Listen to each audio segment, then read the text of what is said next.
It's always a pleasure to welcome you on board the marketplace at this time of the day. Now, let's start with it all. And the Association of Ghana Industries, AGI, has welcomed the significant drop in the policy rate as announced by the Bank of Ghana.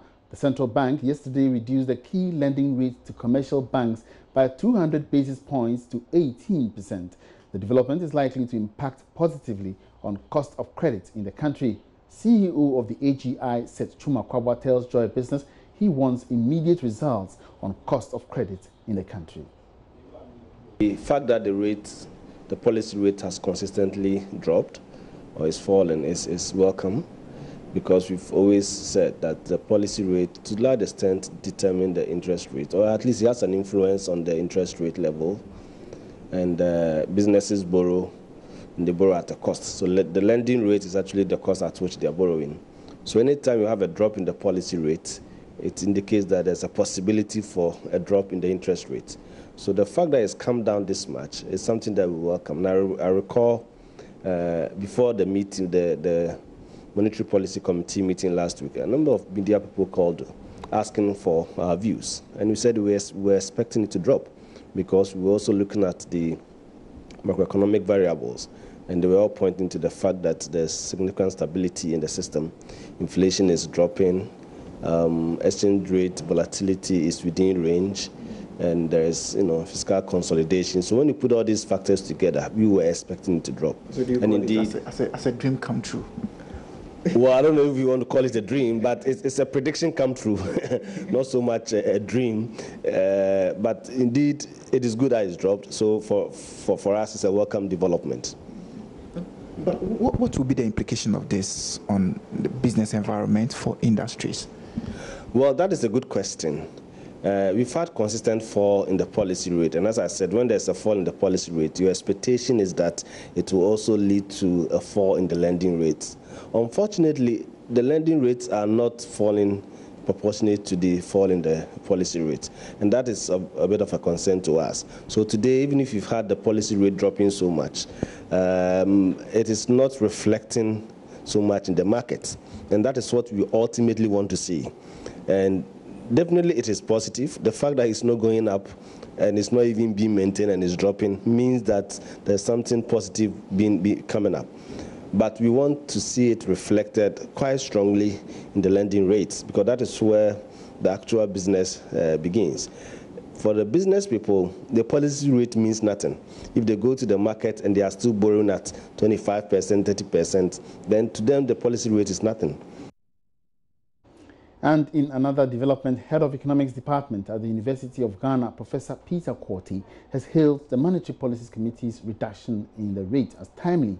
Commenting on the significant reduction of the rate in an interview with Joy Business, Professor Quarty noted it is an indication the macroeconomic indicators are performing well. I think it's quite significant, the reduction, and it ties in very well with government policy of stimulating the private sector. Once the cost of credit is reduced, it will help the private sector invest more, produce more, and employ more people. So for me, the reduction is quite timely. Timely in the sense that if you look at the macro fundamentals, growth momentum has peaked. You also look at inflation expectations, that is quite stable. Exchange rate is relatively stable. And also commodity prices are quite stable and is picking up quite well. So in all this, I believe it's timely that the policy rate is revised downwards to stimulate economic activity. It will have positive impact on the economy. That is, if banks reduce their lending rates especially. When that is done, cost of doing business would come down, and that will stimulate production and employment. As far as the financial sector is concerned, it depends on their cost structure. If those who depend too much on interest income, if the rate comes down, it's going to affect their income. But I think it's a signal to them that they should move away from interest income and generate more non-interest income, as is done in most advanced or well-established financial systems. Well, sometimes they come out with justifications, but plausible or implausible it may seem. I believe this is quite a significant reduction. There are other things that goes into the cost structure, the cost build-up of banks, their own salaries and wages, other operational costs and the like. So the interest, the policy rate is a component of their cost structure, and I think they have to factor a lot of this in and ensure that there is some reduction, because definitely 200 basis points is quite a significant amount. Now, the Ghana Revenue Authority, GRA, has indicated it would go ahead with the strict enforcement of the tax stamp policy from June this year. This is despite admitting that it has had some problems in ensuring that businesses comply with the policy. There are fears the full implementation of the tax will be extended again following reports that some businesses are having challenges in affixing tax stamps on their products. But Commissioner General Kofinti disagrees. Yes, we are going on the strict compliance of the excise tax stamp. The industry with the high speed, we're having some challenges. We are in communication with them to resolve them. But as far as we are concerned, it's a way to go. If you recall, I was saying that as of 2010, we were getting like 3.4 billion, 3.4% of the tax collection in the excise. But then it had fallen to 1.8% as of 2017. And so with that drop, basically it was halved. And we need to do something about it. And that area had a lot of leakage. And mind you, the excise tax stamp is one, to get us revenue, but above revenue, to get us to consume products which are health-wise good for us. So it was to eliminate illicit and counterfeit products.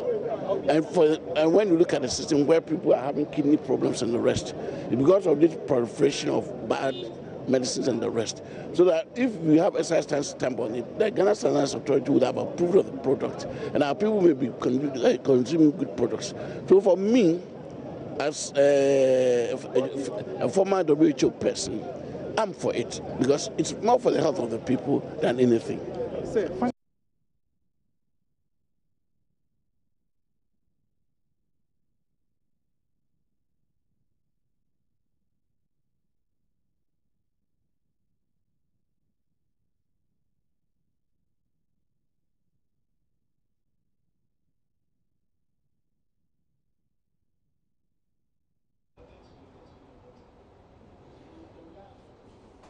Now, Airtel Tigo says it will consider acquiring a 5G spectrum as a way of ensuring quality service to Ghanaian customers as the global trend in communication evolves.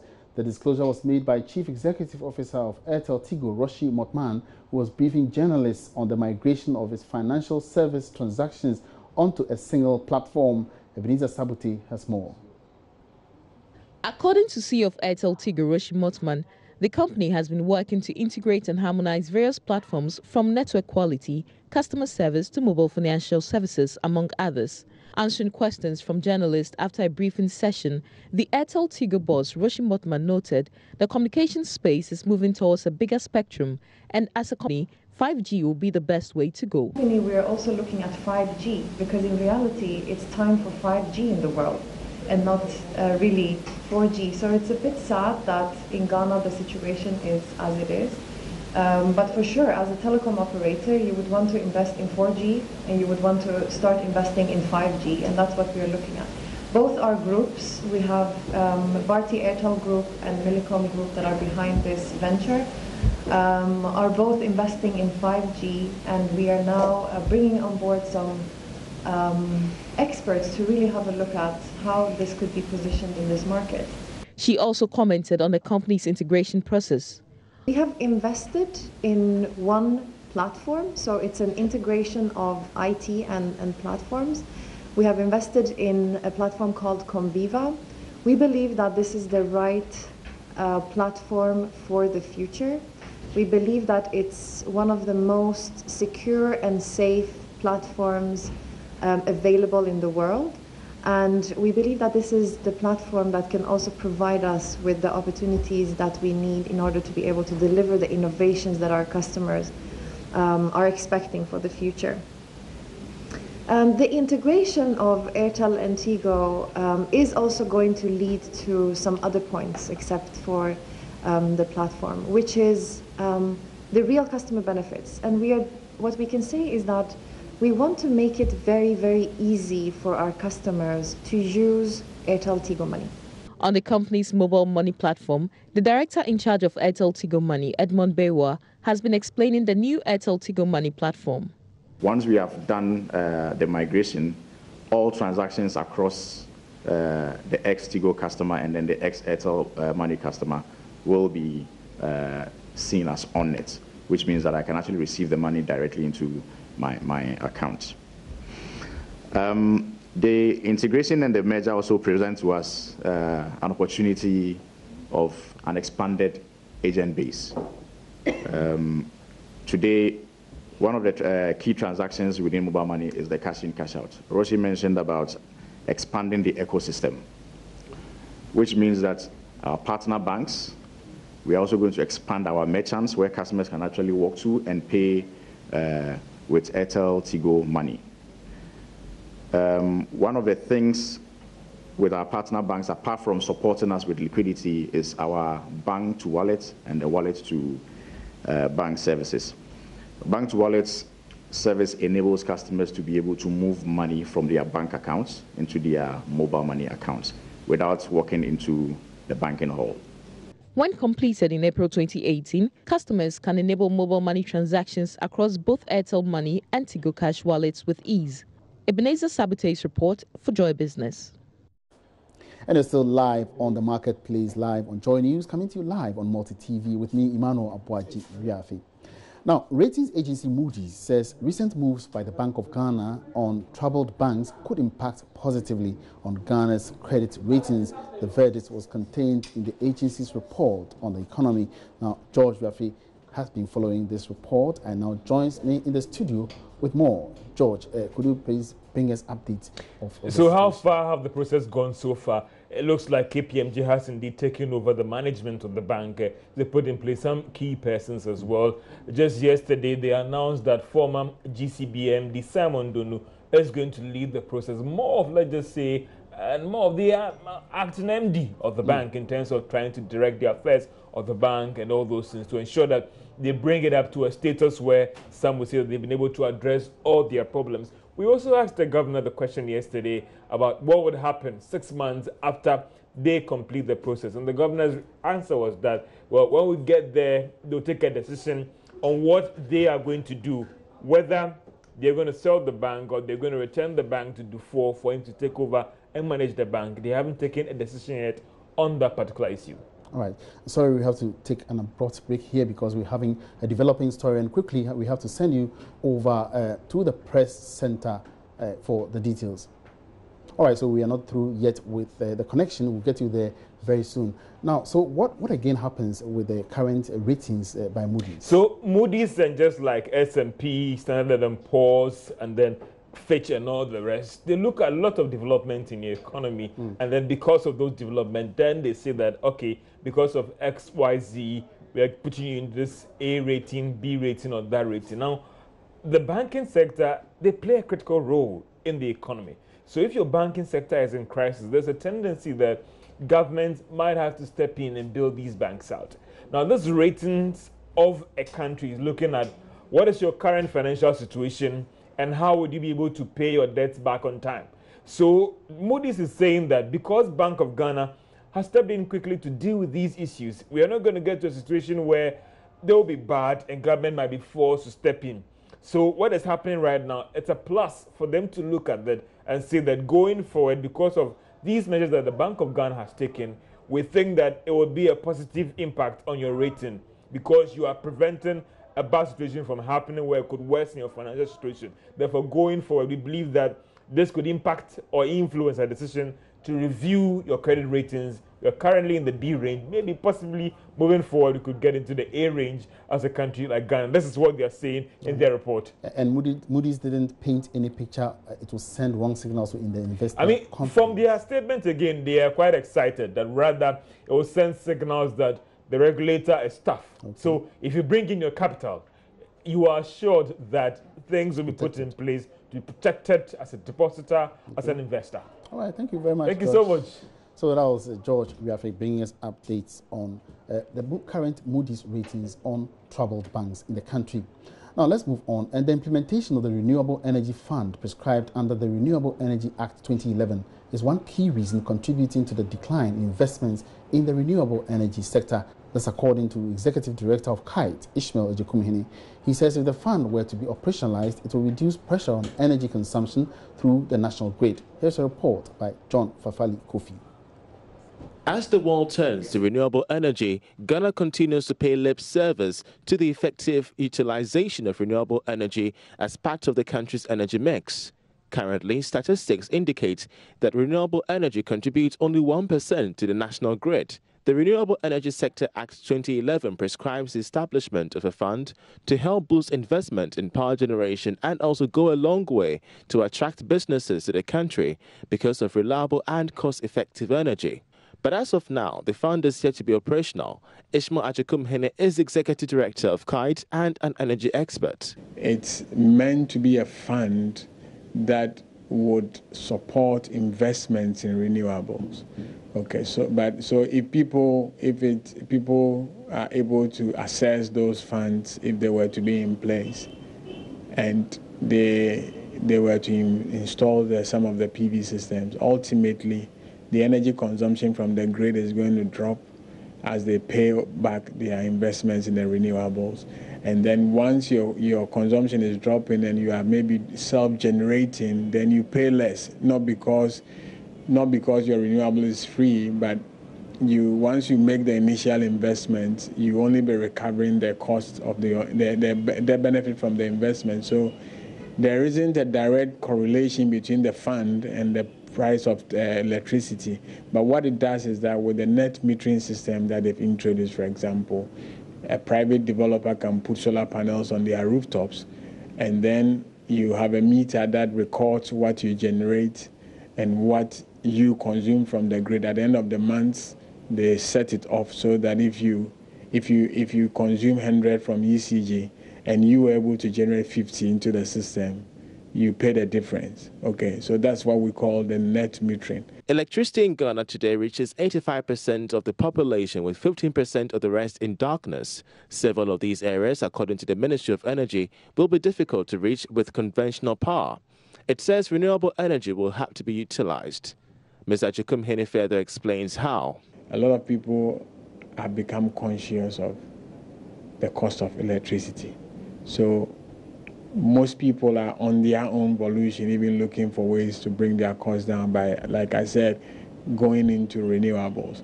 The opportunity is there. In terms of the education, we need to let people understand the basic cost-benefit analysis, that if you were to go into renewables, if it's solar or maybe waste-to-energy projects, how are you going to benefit?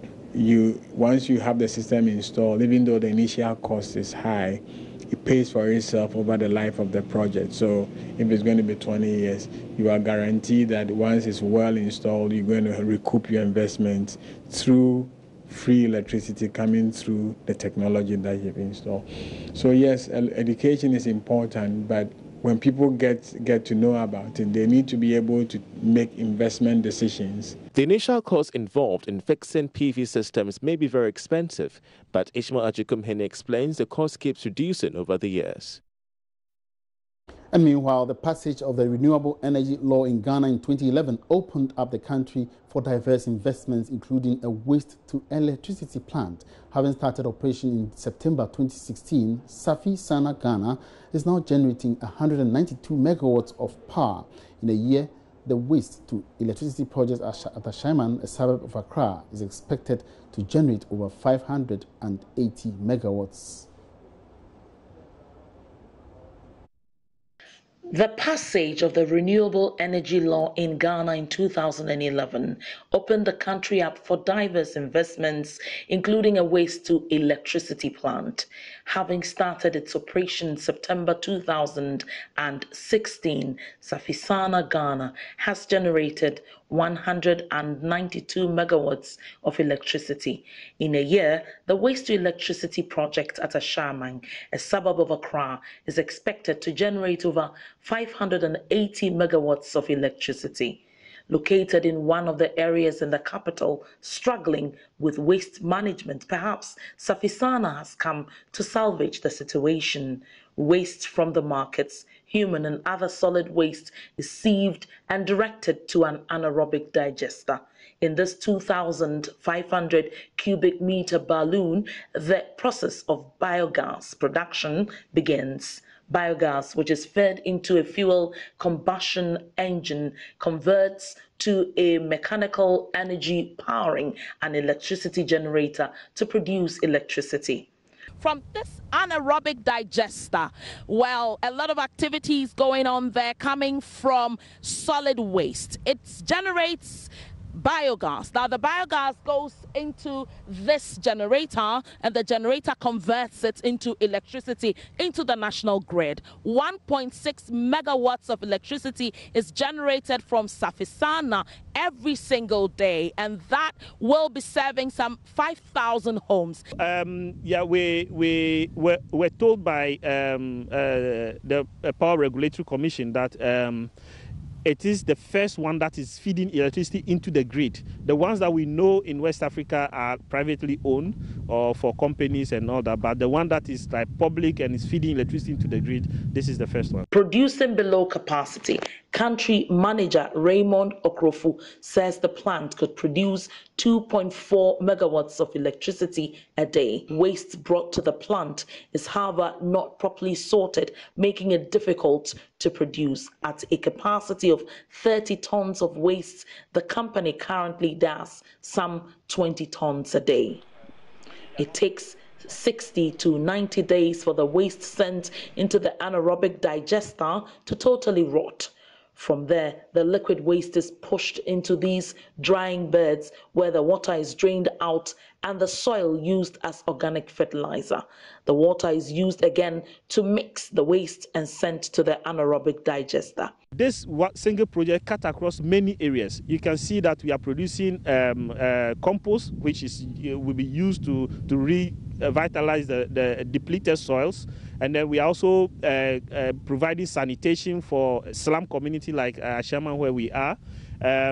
Job creation is in there, and of course the electricity is in there. So it cut across many areas. We also have a research component. Ghana currently produces 2,100 megawatts of electricity a day.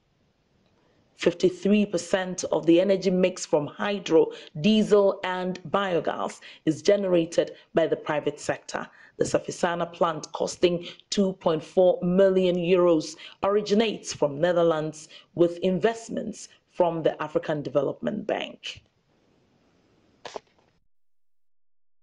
And just before we go, Minister for Lands and Natural Resources John Peter Amewu has charged AngloGold Ashanti to uphold its promise of investing in Ghanaians and improving communities in which it operates. The minister was speaking at a stakeholders forum organized by AngloGold Ashanti.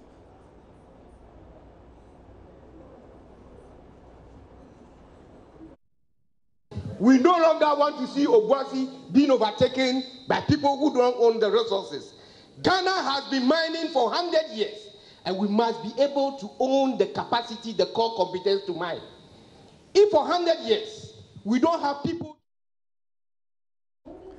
Well, so we play you that full version of that particular story in Business Live at 5 p.m. And on that note, we draw the curtains down on the marketplace for today.